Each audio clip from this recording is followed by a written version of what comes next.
The Day the Gorilla Pissed Against the Window by Caddy. He knew exactly what he was doing, as if he had studied 1,000 years of human culture, was fluent in ancient Greek, a scholar of Freud, a fan of Henry Miller, had downloaded hours of online porn and had written an academic paper comparing it to mainstream cinema. Understood the dimension he was crossing, the real role of the thin aperture between us. His bladder had been patient, waited for the perfect audience, a group of primary school children who giggled hysterically at the naughty beast, their instincts now too deep to tap, and elderly ladies who covered their mild traumas with laughter so they could process later, and me, each of us dealing with personal graded epiphany.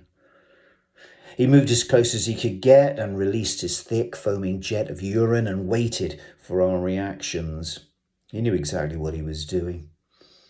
And in that moment of sitting and waiting while his cock rested on the stump, while his drench splattered and ran like wet graffiti down the glass, hot like the glass was melting, and no one could tell if he was laughing at or with.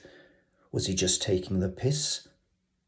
The sparse tree branch on which he sat became whole forest. Leaves on the concrete floor came to life and the grim cell became verdure. Trees thrust up through the masonry. Our worlds were jungle, tangle and maze.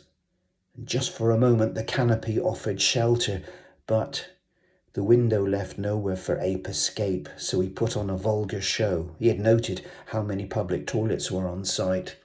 He knew exactly what he was doing as his eyes burrowed from the enclosure into the enclosure of my brain, and at that moment I could not tell which side of the glass was there for diversion and which was prison.